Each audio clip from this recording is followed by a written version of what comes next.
Olá, caro aluno do curso de Letras, seja bem-vindo a mais uma aula da disciplina de Práticas Pedagógicas, Ler, Escrever e Falar em Situações Comunicativas. Bem, eu sou a professora Andressa, vocês estão também com o Paulo e nós juntos estaremos então conduzindo a nossa última, a unidade dessa disciplina que foi tão legal, que a gente pôde discutir vários pontos bem práticos mesmo no ensino da língua portuguesa. O título da nossa teleaula é O que é preciso saber para ensinar situações comunicativas?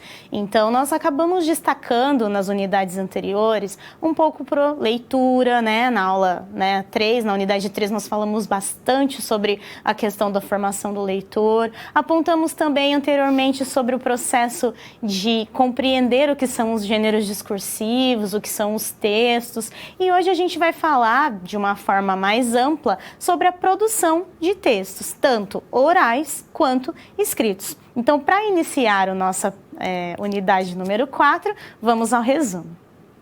Bem, nessa unidade 4, cujo título então é essa questão, o que é preciso saber para ensinar situações comunicativas, a nossa competência da unidade de ensino é refletir sobre o ensino-aprendizagem da produção de texto em práticas contextualizadas. Lembrando que quando nós falamos em produção de texto, nós estamos nos referindo tanto a textos orais quanto escritos. O resumo, então, desta teleaula é a seguinte. Nesta unidade, será discutida a prática de produção de textos e suas relações entre as situações reais de uso da língua e as ideias norteadoras dos documentos oficiais. Então, o nosso objeto de estudo nessa quarta unidade será a produção de texto, mas mais especificamente, a produção de textos que realmente façam parte do cotidiano dos nossos aprendizes, dos nossos alunos. Então, para isso, nós vamos pensar em algumas estratégias, algumas metodologias relacionadas a essa prática, mas nós também vamos analisar o que os documentos oficiais apontam como orientações nesse trabalho. Então, nós vamos fazer justamente esse balanceamento entre as questões teóricas e metodológicas que estão alicerçadas nesses documentos oficiais, sejam eles os parâmetros curriculares, as diretrizes nacionais, a base nacional curricular. Então, todos esses documentos, eles apresentam ideias norteadoras para que a gente possa ter uma concepção de como fazer esse trabalho em sala de aula. Então, por isso que o título vem a essa ideia, o que nós precisamos saber para ensinar essas situações comunicativas? As situações comunicativas são os textos que nós materializamos. Então, quais são os saberes, quais são os procedimentos que nós temos que realizar para transmitir, para mediar esse conhecimento. Para iniciar, então, a nossa unidade, vamos à apresentação desta unidade número 4. Então, para esse início, eu coloquei para você 2 questionamentos relacionados ao que nós vamos refletir. Primeiramente, que posturas e ações pedagógicas os professores de língua portuguesa podem adotar para que os alunos escrevam de modo cada vez mais proficiente? Então, a primeira questão aqui, escrita. Sem dúvida, uma das maiores responsabilidades da escola é formar esse aluno escritor, que ele consiga produzir textos escritos em variados gêneros e em diferentes momentos da linguagem, Seja ela linguagem informal, seja ela uma linguagem mais formal. E ainda, o que os professores precisam considerar para ensinar a produzir textos na escola? E aí a gente abre, para essa questão da oralidade também. Afinal de contas, que tipo de texto circula socialmente e como nós devemos trabalhá-los em sala de aula? Então, esses 2 questionamentos é que vão nortear a nossa discussão. Vamos observar como se dividirá essa unidade? Bem, o ensino-aprendizagem da produção de texto, então, vai ser dividido em 3 momentos. Primeiramente, o que significa saber escrever e se comunicar. Depois, oralidade, leitura e escrita literária. Na verdade, a gente vai falar brevemente sobre essa escrita, mas não só literária, a gente vai focalizar esses 3 eixos e como que eles se articulam. E a oralidade, leitura e escrita no cotidiano, pensando principalmente nos documentos oficiais. Então, aí nós vamos fazer essa união em pensar o que circula socialmente, o que faz parte das práticas de letramento desses nossos alunos, para que a gente incorpore em sala de aula e vá conduzindo essa discussão. Para isso, vamos refletir sobre uma situação-problema que está no seu material e que também mostra um momento, uma particularidade no trabalho do professor. Bem, de acordo com Dawes, aprender a produzir uma diversidade de textos respeitando as convenções da escrita e da comunicação é uma condição para a integração na vida social e profissional. No entanto, se entrevistarmos alunos de qualquer nível ou analisarmos os resultados de desempenho das redações do Exame Nacional do Ensino Médio, o Enem, constataremos que não se aprende a produzir textos na escola. Muitas são as razões apontadas para o fracasso na produção escrita. Diante disso, o desafio apresentado nesta unidade é discutir e apresentar uma proposta de trabalho. Então, o nosso objetivo é pensar em questões, pensar em concepções e conteúdos que nos auxiliem a construir uma produção, uma proposta de ensino de produção de textos. Afinal de contas, se o Enem mostra que nós não estamos ensinando a produzir textos, como que esse trabalho deve ser feito? É isso que nós vamos pensar ao longo dessa discussão. E para nortear, para que a gente consiga levantar, então, esses questionamentos e ideias, eu elaborei 3 momentos para a gente refletir. Primeiramente, como eu já tinha apontado para vocês, que posturas e ações pedagógicas os professores de língua portuguesa podem adotar para que os alunos escrevam de modo cada vez mais proficiente. Então, o que eu, enquanto professora, tenho que pensar em ações, em posturas em sala de aula para que eles se tornem bons escritores? Segundo, o que os professores precisam considerar para ensinar a produzir textos na escola? Então, que conhecimento, que concepção de linguagem, o que a gente precisa mobilizar para fazer essa prática pedagógica? E ainda, basta saber falar bem para escrever bem? Afinal de contas, e a nossa oralidade, e a língua que nós falamos todos os dias? Em que momento ela entra e ela vai permitindo esse desenvolvimento? Então, isso também nós vamos pensar. Será que se nós falarmos bem, nós conseguimos escrever bem?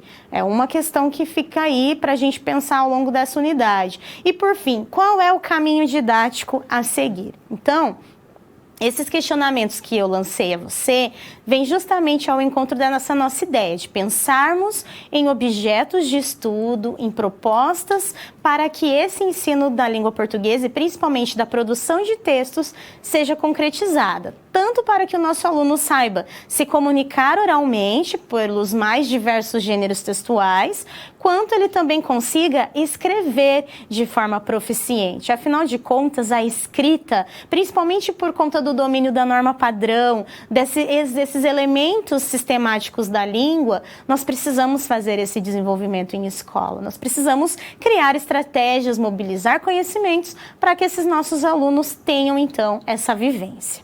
Bom, antes de nós iniciarmos a nossa primeira reflexão, você ficará agora com um vídeo de abertura.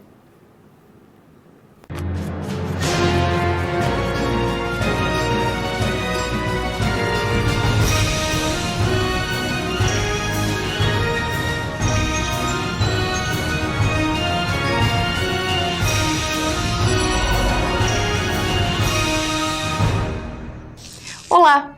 Você sabia que aprender a ler e escrever é um dos maiores desafios que os estudantes brasileiros enfrentam em seus percursos de aprendizagem? Por isso, todo professor de língua portuguesa deve se preocupar com a escrita de seus alunos. Mas o assunto escrita ainda pode gerar muitas dúvidas. Por exemplo, como os alunos podem escrever de modo mais proficiente? Basta saber falar bem para escrever bem? E como ensinar a produzir textos na escola? Além disso, surgem perguntas sobre quais as posturas e ações pedagógicas que os professores de língua portuguesa podem adotar para que os alunos escrevam melhor. E qual é o caminho didático a seguir? Vamos juntos procurar as respostas para essas dúvidas.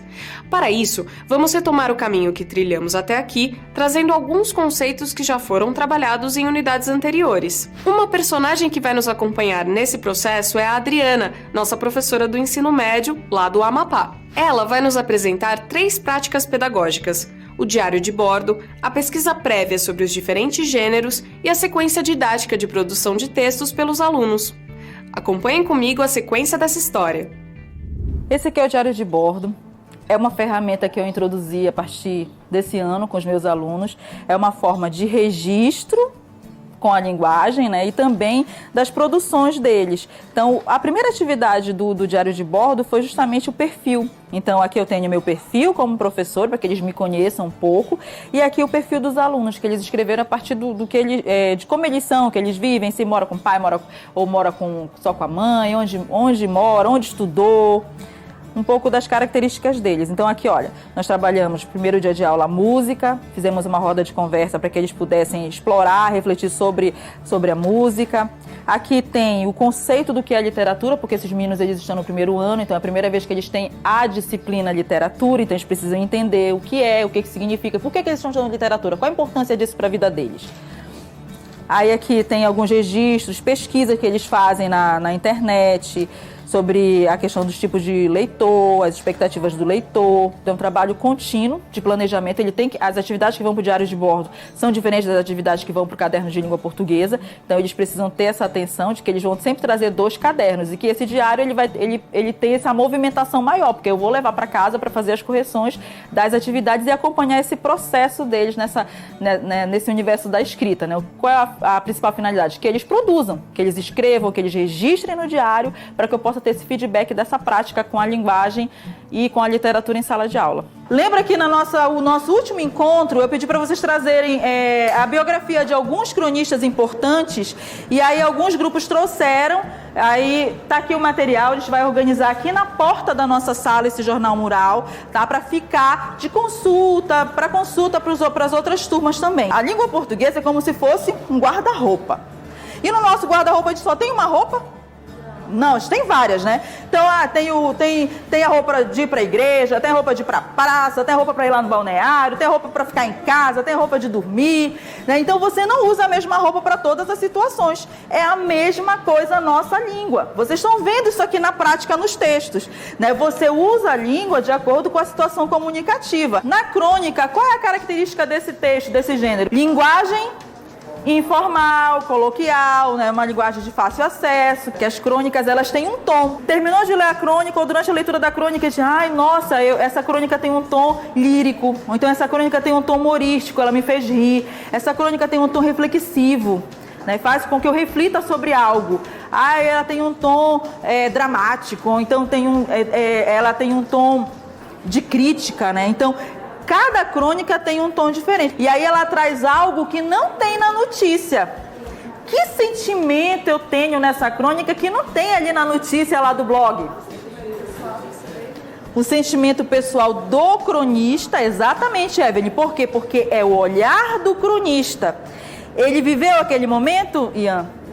Viveu, ele está trazendo coisas que ele conseguiu com a lupa, lembra da lupa? Ele foi lá, visitou aquele momento ali com a lupa e destacou o que ele viveu. Assim como o Fernando Canto escreveu sobre o olhar dele em relação ao desfile cívico, eu quero que vocês busquem justamente isso na cabecinha de vocês para escreverem uma crônica falando sobre os desfiles cívicos. É uma experiência de vocês, o olhar de vocês sobre o desfile. Agora, a maneira como vocês vão escrever isso é com vocês.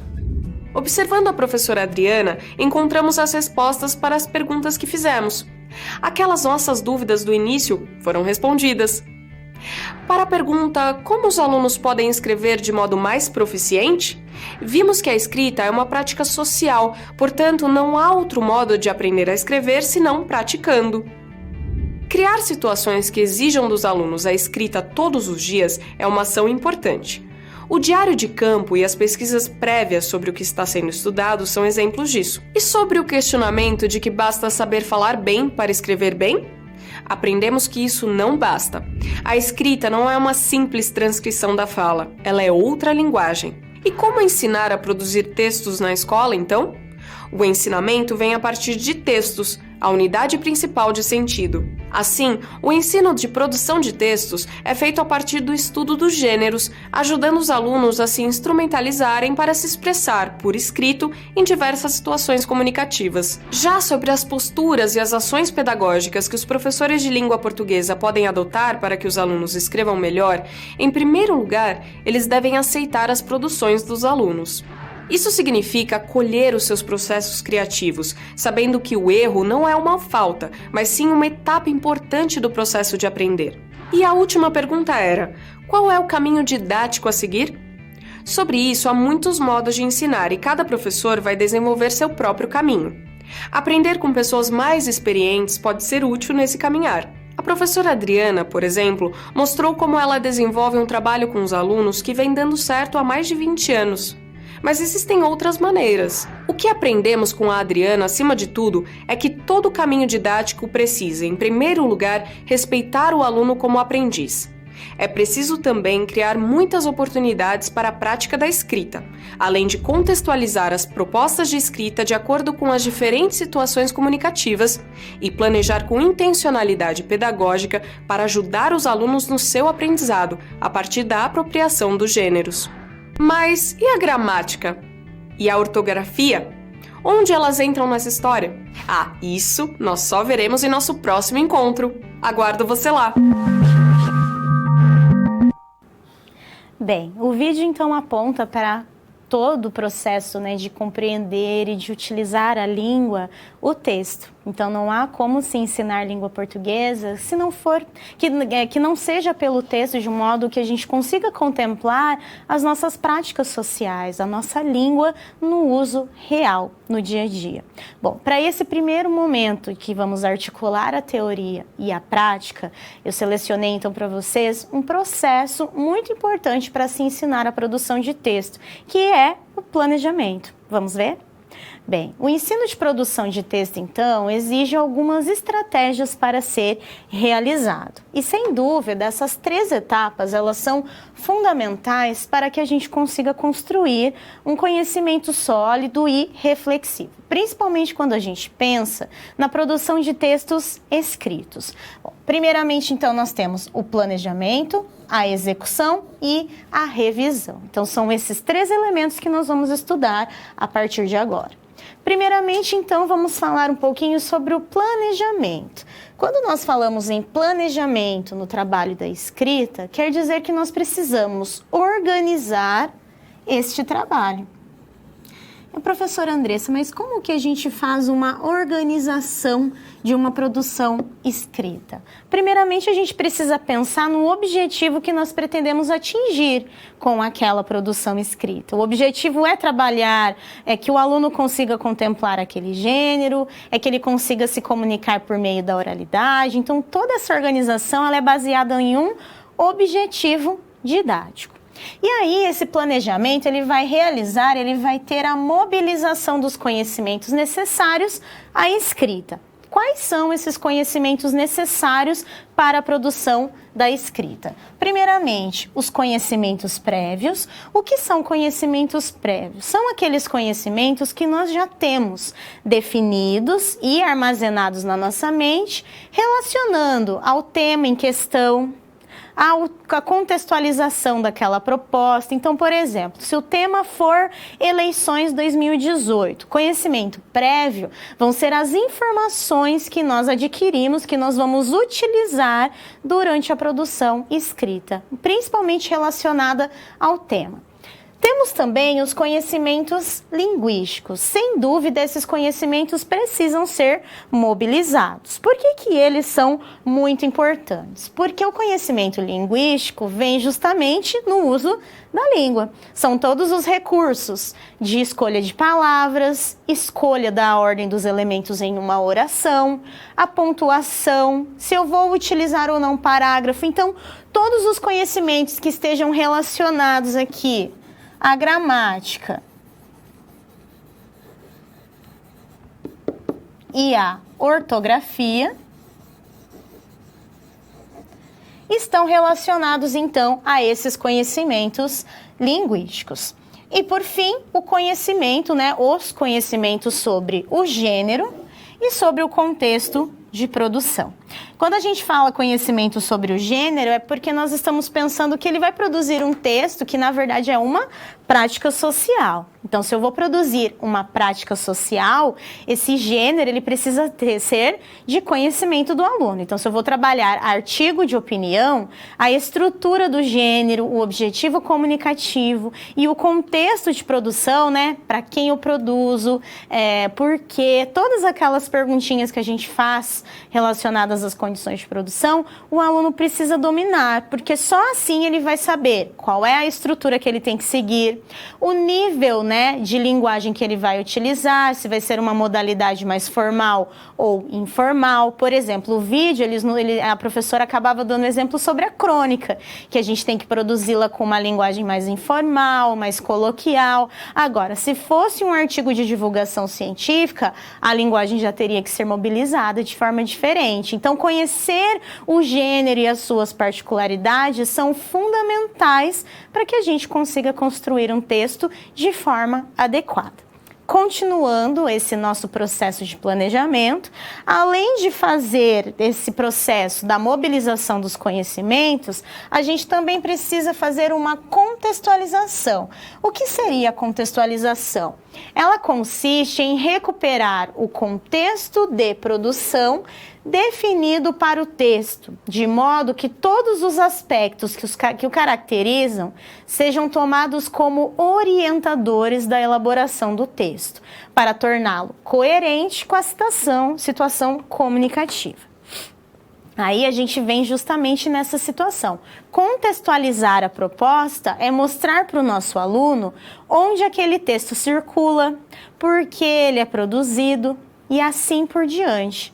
Com essas características, a gente consegue mobilizar toda essa contextualização, ou seja, o aluno ele se põe num papel social, real, de produtor daquele texto. Não é só um aluno que está produzindo um texto para avaliação, ele é ou um jornalista que está produzindo um artigo de opinião, ou ele é um autor literário que está produzindo um conto e assim por diante. Só nesse papel social de autor de cada um desses gêneros que o aluno consegue se colocar e entender aquela proposta. Por isso que a contextualização ela tem que ser feita antes da escrita. É como se a gente fizesse um estudo mesmo de por que eu estou publicando esse texto, para quem eu produzo. Imagine, se a gente vai produzir um texto para um grupo de crianças, ou para um grupo de adolescentes, ou um grupo de adultos, a linguagem nesses três contextos, ela acaba sendo diferente. Então, por isso que é importante. Só conhecendo o gênero e esse contexto que a gente consegue realmente selecionar os recursos linguísticos necessários. Continuando, vamos falar agora um pouquinho sobre a planificação, outra etapa do planejamento. A planificação compreende a organização de um plano de texto, ou seja, a definição de quais serão as suas partes, em que ordem virão no texto, de que maneira se articularão e quais relações serão estabelecidas entre elas. É como se a gente montasse um esquema para produzir esse texto. Afinal de contas, quais são as ideias que serão trabalhadas? Quais são as partes? Em que parte eu vou falar sobre alguma coisa? Por exemplo, eu vou produzir um texto dissertativo argumentativo sobre o tratamento da água. Na introdução, eu sei que eu preciso fazer a mobilização do tema, uma breve contextualização atual ou histórica desse assunto. Depois eu preciso apresentar argumentos, exemplos que comprovem esse problema que eu levantei. E, por fim, tentar solucionar esse problema, né? Apresentar uma solução para o problema relacionado. Então, essas etapas vão precisar de informações. Então, antes de produzir o texto, eu organizo quando e como elas aparecerão. Essa produção de esquema, ela ajuda muito, inclusive em processos seletivos como vestibular, como provas, em que a gente tem pouco tempo para fazer essa construção textual. Por isso que o planejamento, ele realmente exige, né? Ele é importante e deve ser exigido nesse processo inicial. Tanto o planejamento da aula, o planejamento do que o professor precisa mobilizar, quanto o próprio planejamento do autor desse texto, para que ele consiga organizar as suas ideias e colocá-las no texto de uma forma adequada. Dando continuidade, vamos falar agora da execução. Quando nós falamos em execução, nós estamos pensando, então, no momento da produção de texto. E aí, esse momento, que é quando nós vamos efetivamente produzir o texto, o que a gente precisa fazer? Primeiramente, a materialização das ideias, né? E como que a gente materializa essas ideias? Por meio da construção do texto. E aí a gente vai fazer o quê para construir esse texto? O uso dos conhecimentos linguísticos, coesão e coerência e a apropriação do gênero discursivo. Então, aqui na execução é o momento no qual nós vamos produzir, vamos materializar todas as ideias e tudo que nós já tínhamos planejado na etapa anterior. É quando nós sentamos e escrevemos o nosso texto. E aí nós vamos pensar um pouquinho em como que a gente pode pensar nessa questão da produção de texto. Bem, a elaboração e o tratamento do conteúdo temático são dois processos muito importantes. A elaboração e o conteúdo temático é quando nós vamos o quê? Escrever, né, e utilizar informações para a construção desse texto. Esses dois processos referem-se ao levantamento de informações, fatos, definição de posicionamento ou a criação de uma trama, dependendo de qual for o gênero em que o texto se organizará. No caso da produção de autoria, essa elaboração acontece por pesquisa ou por criação. Então, é um momento no qual nós vamos selecionar aqueles conteúdos, as informações que nós pesquisamos ou, né, assimilamos, que temos na memória, para produzir esse texto. Então, é quando nós vamos selecionar tudo que nós sabemos a respeito daquele tema. No caso, no exemplo que eu dei para você, o tratamento da água. O que eu sei sobre o tratamento da água, do esgoto, que é importante para eu colocar no meu texto? Então, é a hora que a gente acaba fazendo essa seleção, até por conta da própria estrutura que nós estamos criando ali no momento da escrita. E agora nós vamos para a última etapa da produção de texto, que sem dúvida é muito importante, tanto para o próprio autor quanto para o professor compreender como que houve aquela construção e auxiliar numa melhoria ou numa nova produção futura desse aluno, que é o processo de revisão. Bem, o que nós entendemos como revisão, então, né? Processo de revisão, a gente pode colocar revisão, tem também junto a esse processo a reescrita, que a gente também chama de refacção, que são justamente aqueles momentos nos quais a gente vai olhar para o texto após ele estar pronto. É o momento no qual nós vamos realmente verificar o que foi apreendido, o que pode ser melhorado.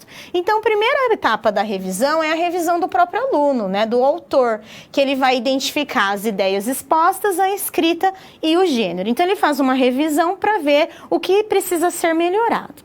Depois disso, a gente vai para a etapa da correção e revisão do professor, na qual ele vai verificar, então, a proposta, a adequação da linguagem alinhada ao gênero. Então, ele vai observar, né, se a proposta foi adequada, se a linguagem utilizada está adequada ao gênero. Então, se for um gênero formal, por exemplo, ele precisa fazer algumas correções ortográficas e gramaticais, lembrando que a gente sempre tem que pensar no nível do aluno. Se a gente está trabalhando trabalhando lá no 6º ano, alguns conteúdos gramaticais ele ainda não viu, então não tem como a gente também fazer essa correção. Então fiquem atentos para que a gente não faça uma correção só gramatical e deixe esses aspectos da proposta de lado. Elas são muito importantes. Aliás, eu acho muito mais importante, afinal de contas, é a adequação da situação comunicativa que está sendo produzida. E aí depois a gente tem o processo da reescrita do aluno, né? Um processo reflexivo, no qual o aluno pode refazer o seu texto de acordo com as observações apontadas. Então o aluno vai refletir sobre sua proposta, sobre as correções que foram realizadas e vai refazer o seu texto, tentando, na medida do possível, melhorar, aprimorar o seu texto. Bom, para finalizar esse primeiro momento de reflexão, nós vamos para a nossa primeira atividade. Vamos à tela? Bem, qual é o questionamento então? De que modo o professor pode auxiliar na construção de cada etapa da produção textual? Então, mandem as suas contribuições e nós já voltamos para a discussão.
Voltamos então. Vamos voltar à tela para ver o questionamento?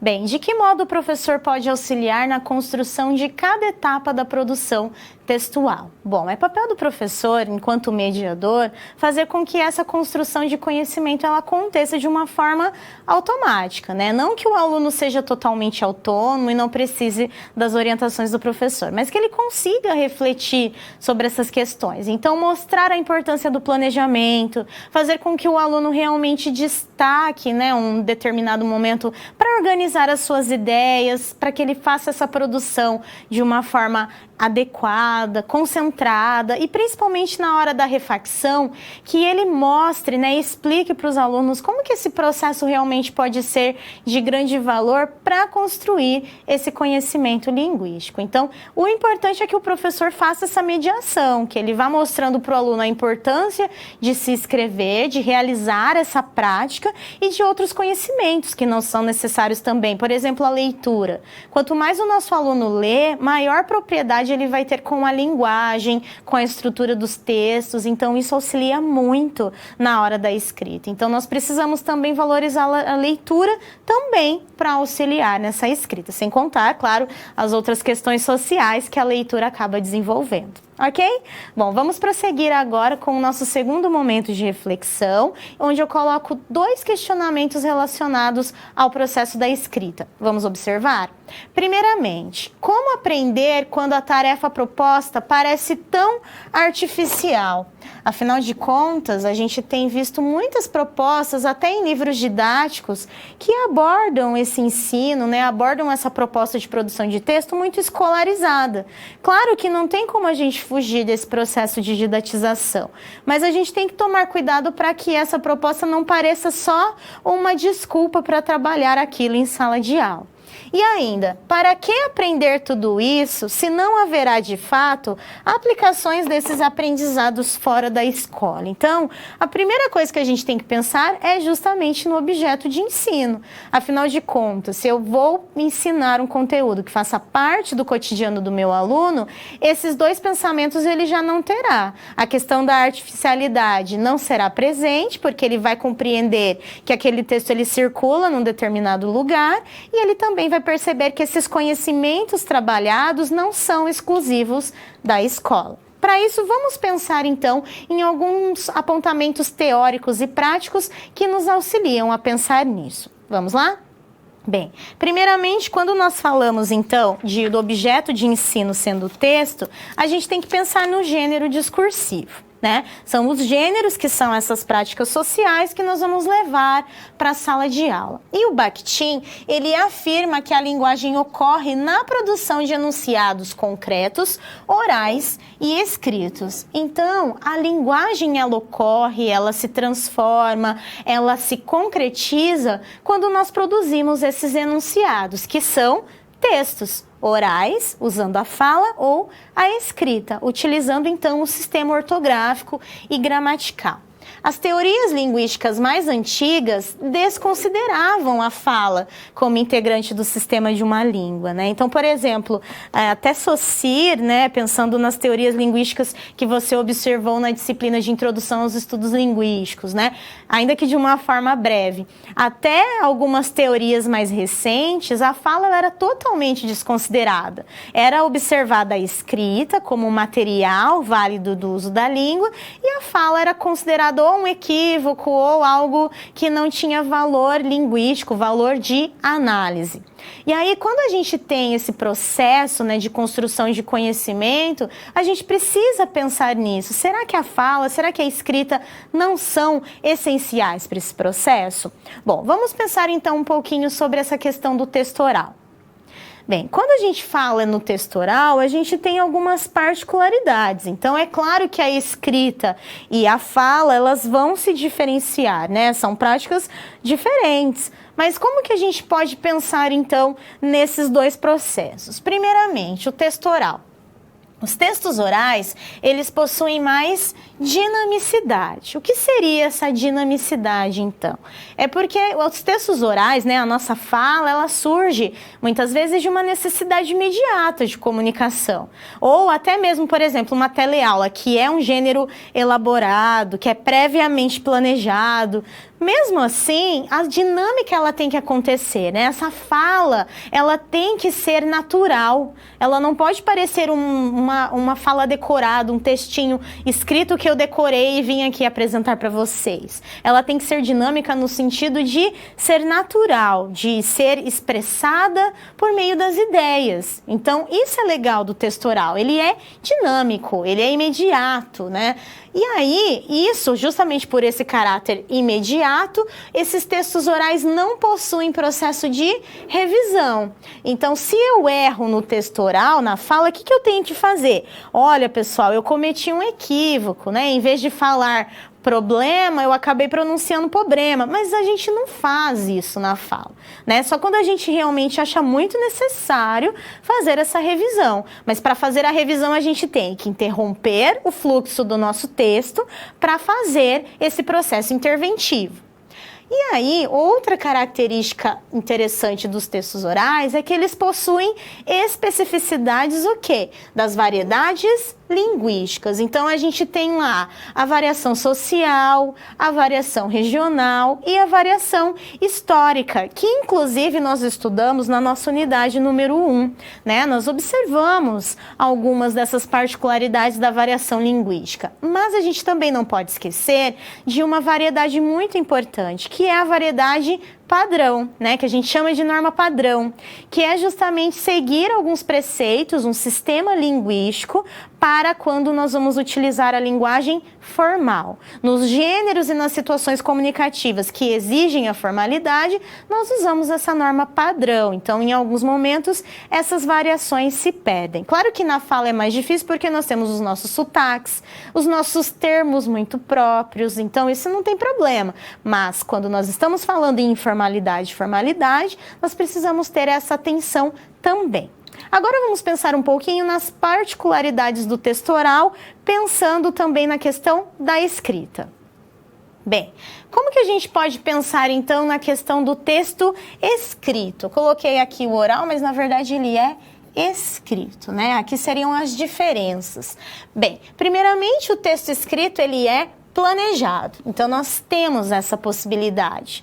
Construindo um texto escrito, nós temos a possibilidade de planejar o que nós vamos fazer. Inclusive, é uma das etapas que eu apontei para você como essenciais para o processo da escrita.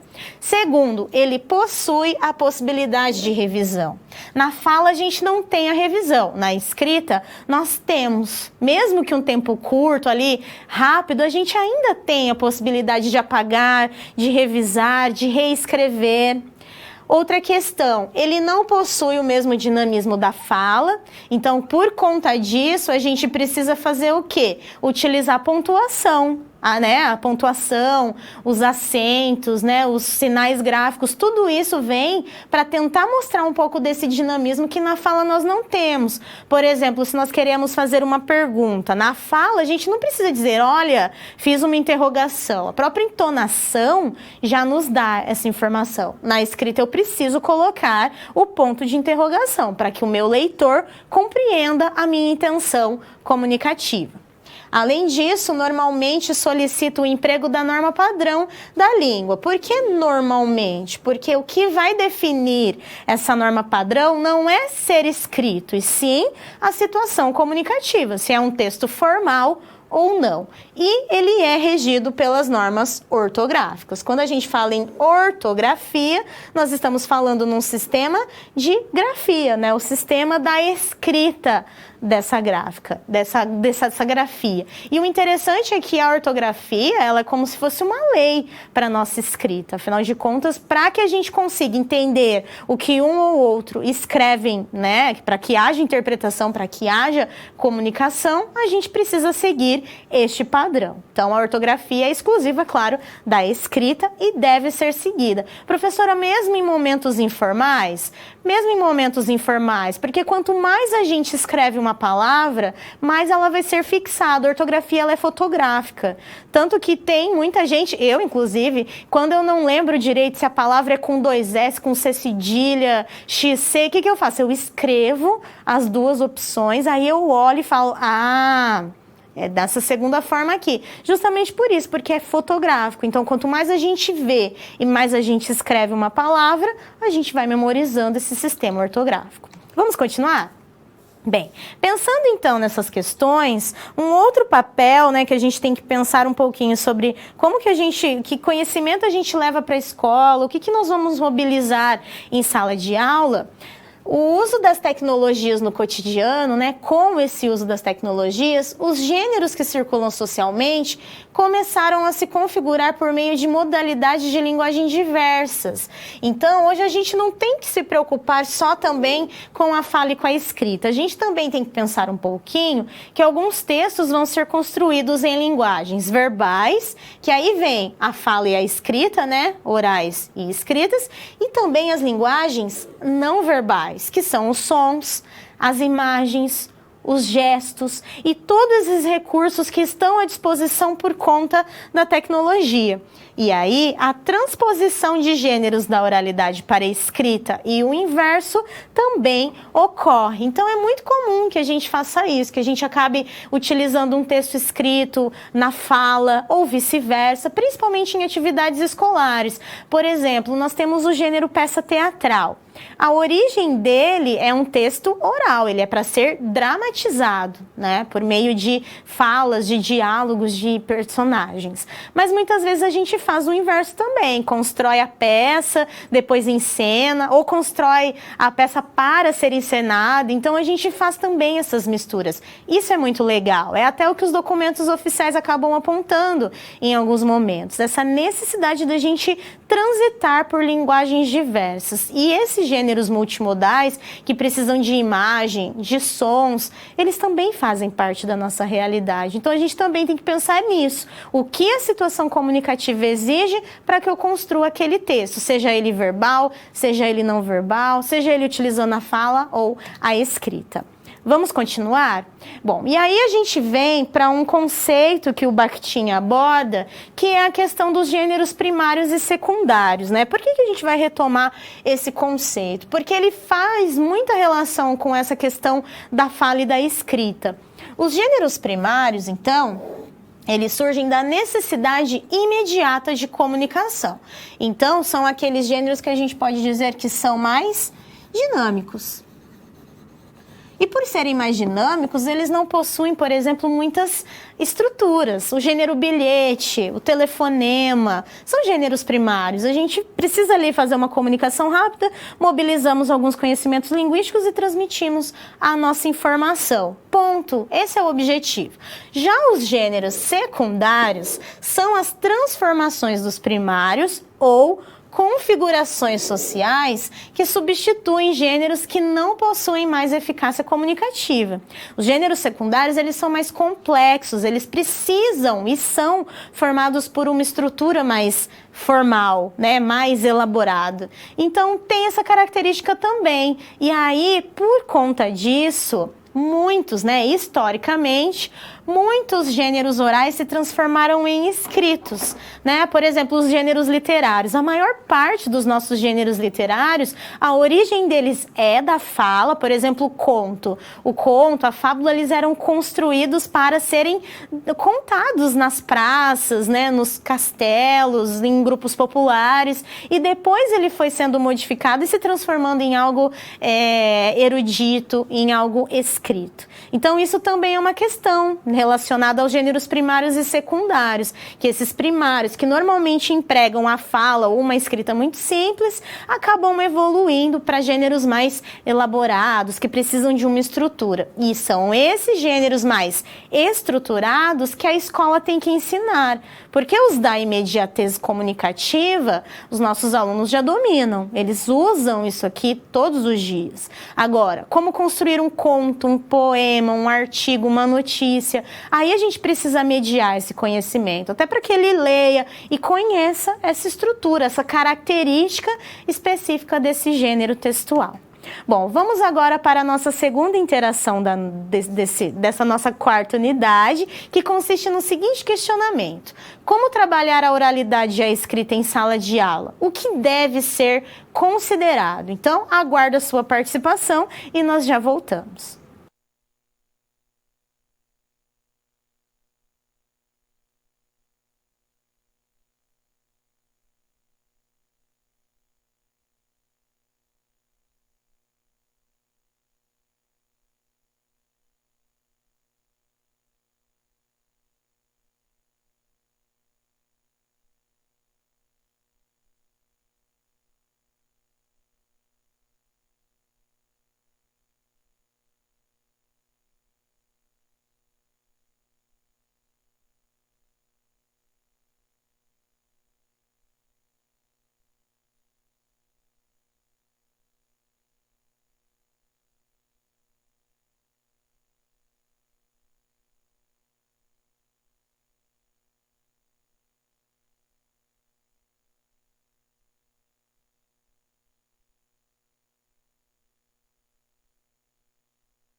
Voltamos então com a contribuição de Alagoas, né, que já tinha mandado na atividade anterior, só que aí eu acabei voltando mais rápido e eu não pude ler, mas gente, muito bem por mandar essa contribuição agora e no finalzinho da unidade. Bem, então a contribuição seria: tanto a oralidade quanto a escrita devem ser trabalhadas de forma a considerar os diversos contextos linguísticos, adequando as variantes. Exatamente, né? Tanto na oralidade quanto a escrita, a gente acaba mobilizando esses conhecimentos de forma que a gente consiga atender a situação comunicativa. Vamos agora pensar, né, na nossa próxima reflexão, como que devem ser considerados então o ensino dos textos orais e escritos. Vamos lá?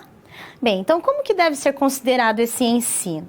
Segundo os parâmetros curriculares nacionais, ensinar a língua oral deve significar para a escola possibilitar acesso a usos da linguagem mais formalizados e convencionais, que exijam controle mais consciente e voluntário de enunciação, tendo em vista a importância que o domínio da palavra pública tem no exercício da cidadania.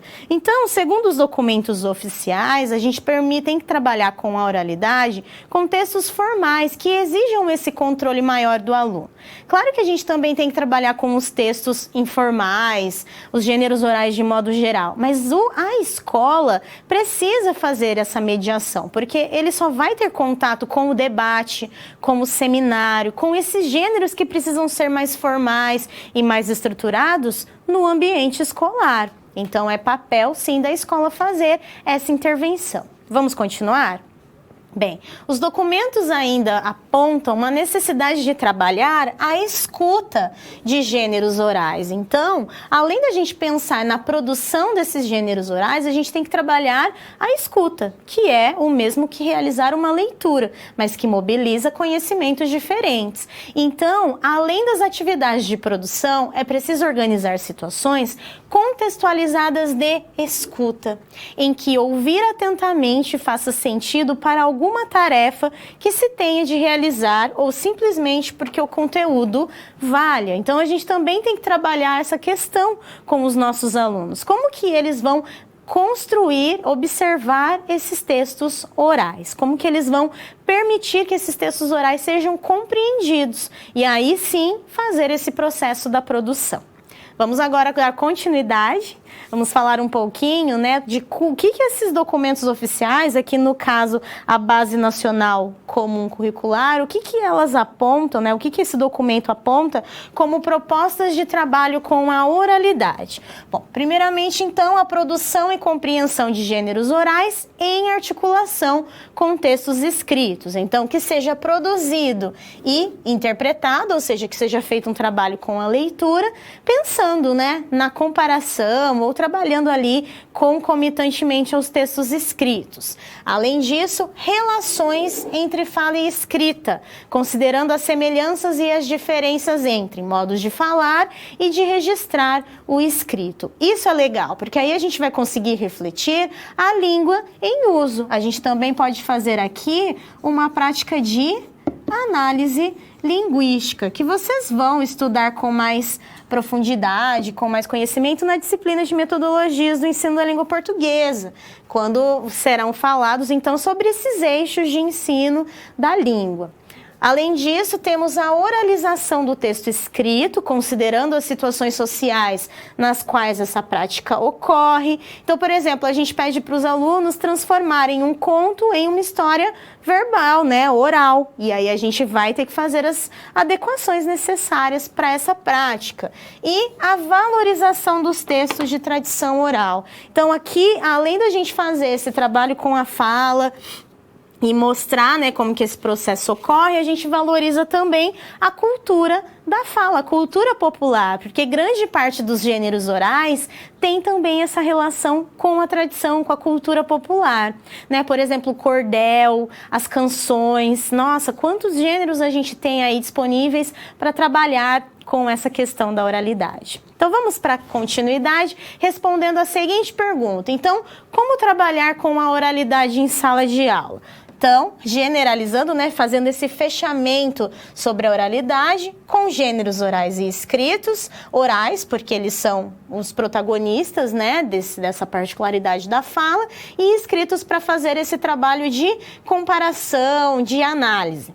Interações com os colegas por meio da oralidade, então não só as interações, as conversas em sala, mas debates, discussões que levem inclusive a esses alunos a argumentarem por meio da oralidade. Isso é muito legal, né? É um conteúdo importante para ser desenvolvido. E práticas sociais, que os próprios alunos já estão familiarizados, e outras que desenvolvem a oralidade de maneiras diferentes e já não são tão familiares a eles. Então, a gente pensa um pouquinho sobre esse processo, né, de como mostrar esses gêneros que têm esse caráter oral e como que eles podem se apropriar dessas particularidades, né, seja um debate, seja a produção de um seminário, né, principalmente ali no ensino fundamental e no ensino médio, eles precisam já vivenciar essa prática de expor conteúdos por meio da fala, né, a leitura de textos por meio da fala, que alguns, inclusive, tem grande dificuldade, então sempre selecionar gêneros orais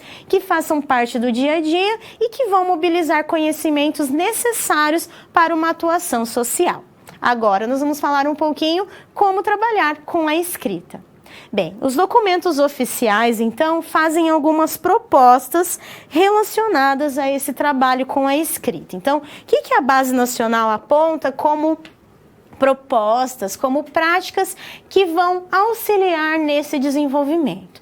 Primeiramente, reflexões sobre as situações sociais em que se escrevem textos. Então, trabalhar situações comunicativas, situações práticas e sociais que exigem a escrita, né? Práticas de letramento.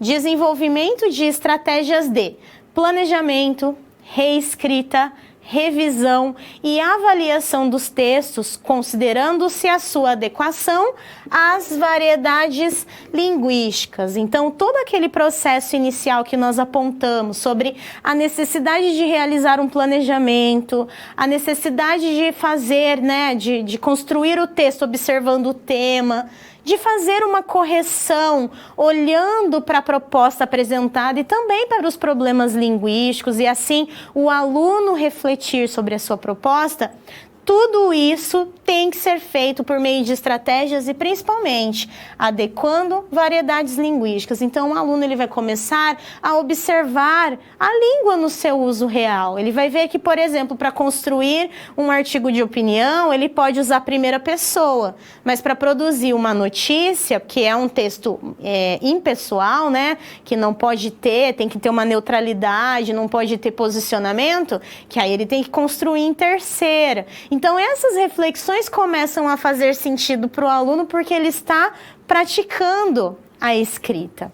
Reflexões sobre os gêneros textuais adotados nas situações de escrita. Então, essas reflexões vão fazer com que eles dominem os gêneros, ou seja, que eles dominem as práticas sociais e vão mobilizar conhecimentos, escolhas linguísticas a cada um desses gêneros adotados. E, por fim, reflexões sobre os recursos linguísticos empregados no texto. Então, o aluno começa a observar como que a língua tem que ser mobilizada, como que a gente faz a seleção desses recursos na hora de se construir um texto. Então, de forma geral, trabalhar com a escrita vai exigir esse reflexo, esse processo contextualizado mesmo de permitir que o aluno faça esse trabalho, que ele construa o seu conhecimento, que ele olhe para aquele gênero e que ele consiga fazer o reconhecimento necessário. E aí eu trago para você uma tabela que apresenta alguns dos elementos que podem ser trabalhados com a escrita. Vamos ver? Bom, aqui, claro, são só alguns aspectos que devem ser considerados, né? Tem inúmeros e claro que a gente vai selecionando esses recursos, a gente vai fazendo a seleção e desenvolvendo essas atividades de acordo com a faixa etária, com o ano escolar. Então, quais são esses aspectos que devem ser considerados? Ideia de representação, unidade temática, segmentação das palavras, né, como que ele separa as sílabas, sinais de acentuação, outros sinais gráficos, elementos de apresentação, como título ou vocativo, data, assinatura, margem para parágrafo, elementos coesivos, escrita como sistema de representação, produção de textos escritos, direção da escrita, legibilidade, né, se a letra é legível, maiúsculas e minúsculas, concordância nominal e verbal, discurso direto e indireto, relação entre oralidade e escrita, se ele não está escrevendo como ele fala,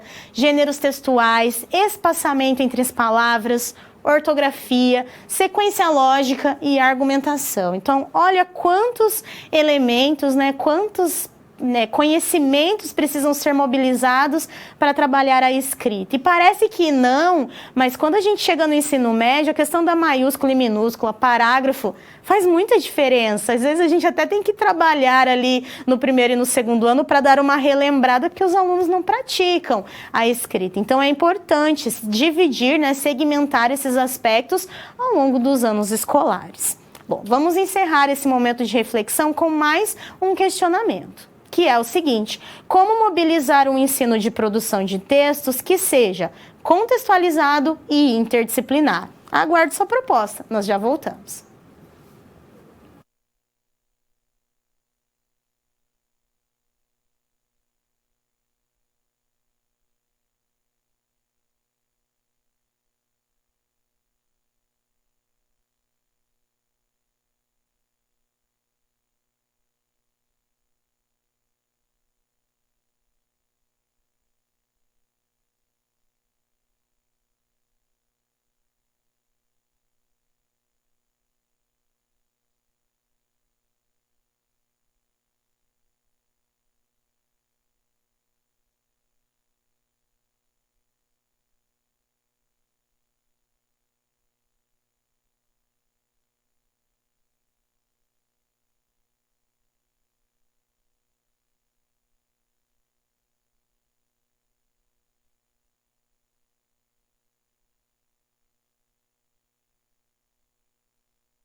Voltamos então, vamos ao questionamento? Bem, como mobilizar o ensino de produção de textos que seja contextualizado e interdisciplinar? Então, a primeira coisa é que a gente sempre selecione um gênero discursivo para ser trabalhado. E aí, partindo dessa proposta do gênero, pensando nessa posição real que esse gênero exerce na sociedade, a gente vai mobilizar conhecimentos diversos, porque para se produzir uma notícia, por exemplo, a gente não precisa só dominar a estrutura. A gente tem que conhecer o tema, o assunto, utilizar palavras, utilizar imagens. Por exemplo, que a Alagoas acabou de compartilhar com a gente, ó, através de projetos interdisciplinares com o tema como meio ambiente. Então, imagina os alunos terem que produzir textos jornalísticos que falem sobre o meio ambiente. Eles vão ter que estudar ciências ou, no ensino médio, biologia, química, geografia e a questão toda da linguagem. Então, a gente consegue mobilizar conhecimentos de todas as áreas. Então, a produção de texto, ela é muito legal para fazer esse trabalho contextualizado. Então, utilizem bastante essa prática, até para que os nossos alunos evoluam, transformem esse uso da linguagem. Para encerrar, então, a nossa discussão da unidade 4, vamos verificar o que nós podemos, então, concluir, o que nós podemos resgatar com a nossa situação-problema, que era construir esse planejamento, e com as reflexões que nós fizemos. Vamos ao quadro. Bem, então, algumas reflexões importantes sobre essa proposta. Primeiramente, a prática organiza-se de modo a permitir que os alunos desenvolvam capacidades e procedimentos escritores. Então, esse planejamento com todos esses conhecimentos que nós discutimos, a nossa prática em sala de aula, ela precisa permitir que eles tenham conhecimentos diferentes para construir um texto escrito ou um texto falado. Possibilita o trabalho com produção de texto de forma significativa por meio de uma prática social de linguagem. Então, quando a gente for trabalhar produção de texto, a gente precisa trabalhar o quê? A prática social, o uso real da língua. Então, isso também deve ser observado. Outra questão, apresenta um desafio, isto é, traz uma situação que mobiliza os alunos ou apenas propõe uma tarefa voltada à avaliação do professor? Então, essa produção de texto realizada, ela foi construída para que os alunos reflitam sobre a prática, sobre o uso da linguagem, ou é só para ser atribuída uma nota? Não que atribuir a nota seja ruim, né? Até porque nós temos essa necessidade na escola, né? Faz parte das nossas ações enquanto docentes. Mas não só isso, a prática ela não tem que ter como finalidade a nota, e sim um objetivo real de comunicação. Dando continuidade, explicita a intencionalidade pedagógica, isto é, compartilha com os alunos o que produzirão, bem como a situação comunicativa em que a atividade se insere. Isso aqui, na verdade, é o quê? O planejamento. Se há um planejamento, há apresentação disso para os alunos, né? Há uma mostragem do porquê aquilo está sendo trabalhado em sala de aula. Explica como conduzir as atividades, isto é, traz uma boa orientação didática que esclarece o desafio do aluno e o papel do professor, caso precise fazer intervenções na produção dos alunos. Então, a primeira coisa a gente tem que mostrar para o nosso aluno, dar orientações de como ele deve proceder com essa produção, o que vai ser cobrado dele em termos estruturais, linguísticos, de conteúdo, para que aí ele saiba que quando ele receber a correção, o que faltou ou o que ele realmente conseguiu contemplar. Além disso, gente, quando nós fazemos uma correção, não é só para apresentar os pontos negativos do texto. É importante que a gente apresente os pontos positivos também, até para que a gente motive o aluno a continuar fazendo o que é certo e aprimorando as outras questões.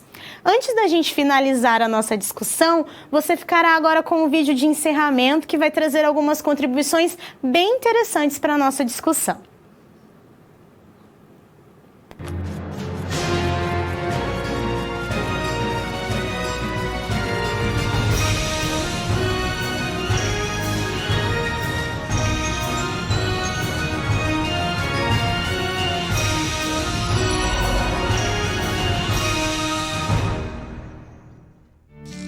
Olá! No capítulo anterior, vimos o quanto é preciso trabalhar em sala de aula para que os alunos escrevam bem. Isso porque escrever não significa apenas grafar as palavras em uma determinada ordem.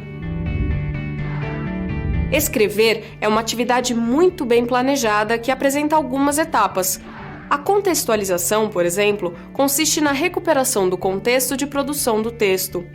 Há também a elaboração e o tratamento do conteúdo temático, que se referem à pesquisa e à criação. Para isso, é feito o levantamento de informações e a definição de posicionamento, ou então a criação de uma trama, dependendo do gênero em que o texto está organizado.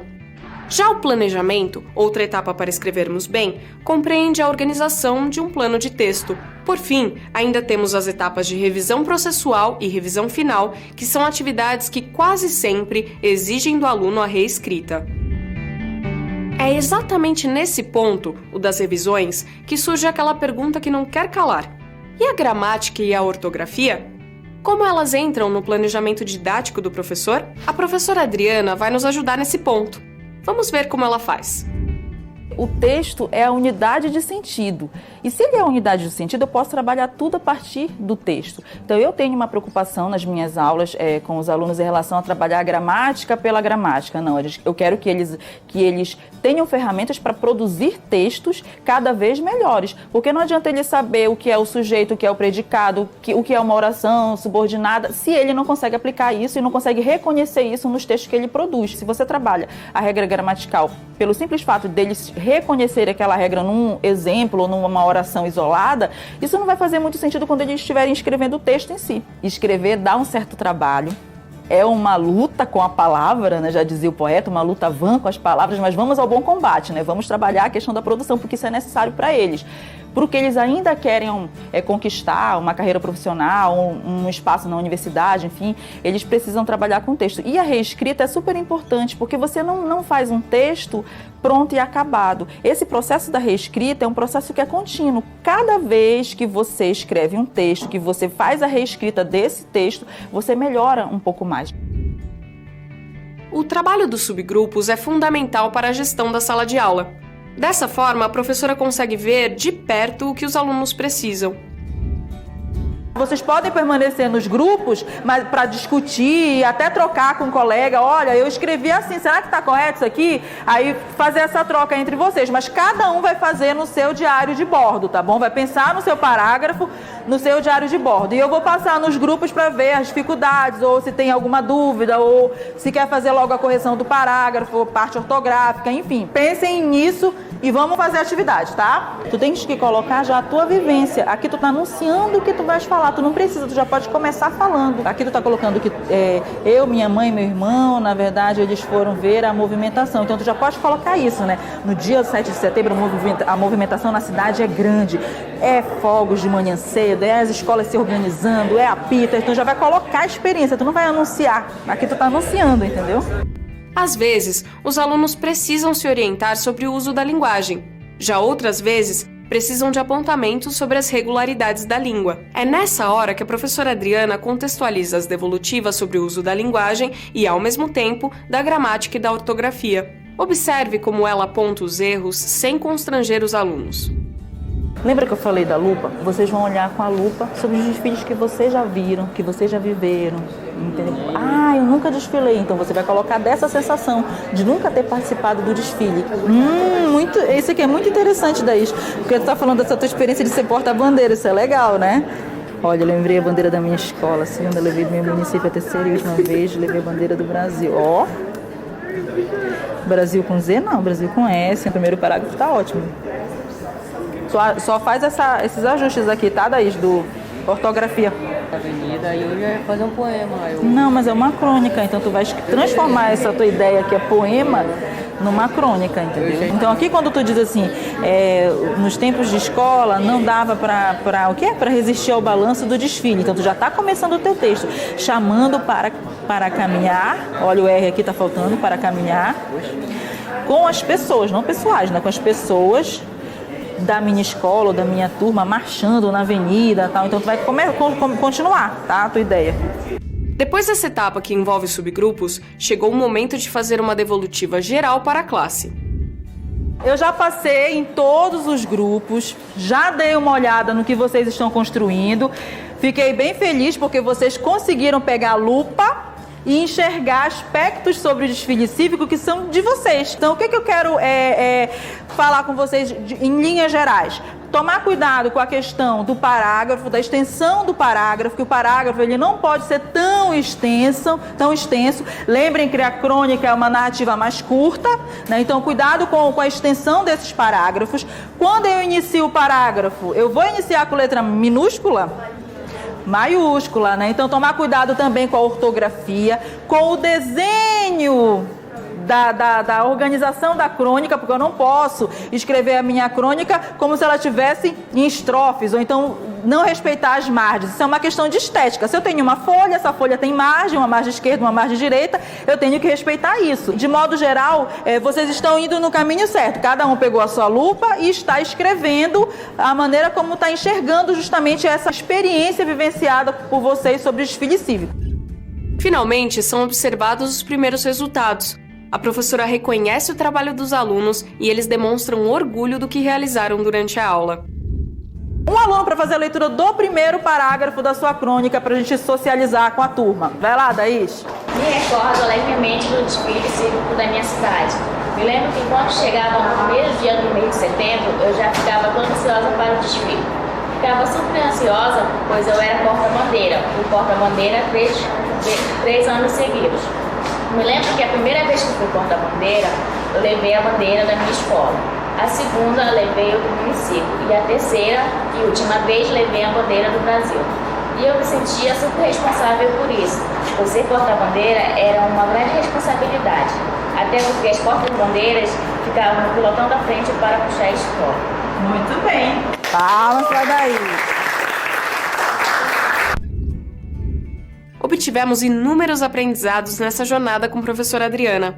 Ela foi uma personagem que nos ajudou muito nessa história. Agora ficou bem claro, ninguém é contra ensinar gramática e ortografia. Só é preciso saber o porquê, ter clareza de como se ensina esses conteúdos e conhecer o melhor contexto para isso. Eu vou ficando por aqui. mas desejo que você construa sua própria história de sucesso como docente. Bom trabalho e até mais! Voltamos então para finalizar a nossa discussão. O vídeo foi bem legal, mostrando essa situação real mesmo, na vivência em que eles tinham que escrever sobre uma prática vivida, uma prática social, o uso da língua nas suas situações comunicativas, que é inclusive o que nós apontamos desde a primeira unidade, quando nós falamos sobre o letramento, sobre esse trabalho com a leitura e com a escrita, desde as atividades do dia a dia dos nossos alunos. Para finalizar, vamos ao quadro para 3 reflexões relacionadas ao que nós estudamos nessa unidade 4. Bom, primeiramente, as práticas de oralidade, leitura e escrita devem envolver o quê? Práticas reais de uso da linguagem, né? Sem dúvida, é assim que nós vamos mostrar para os nossos alunos a importância desses conhecimentos e a importância deles saber atuar em sociedade por meio da linguagem. Os gêneros discursivos, como objeto de ensino, permitem o desenvolvimento de conhecimentos e práticas sociais diversas. Então, é fundamental que a gente selecione sempre gêneros diversos, gêneros de esferas diferentes, para que a gente consiga contemplar esses conteúdos variados. E, principalmente, gênero discursivo como objeto de ensino tem que ser pensado de forma reflexiva, ou seja, considerando o local real que esse gênero aparece.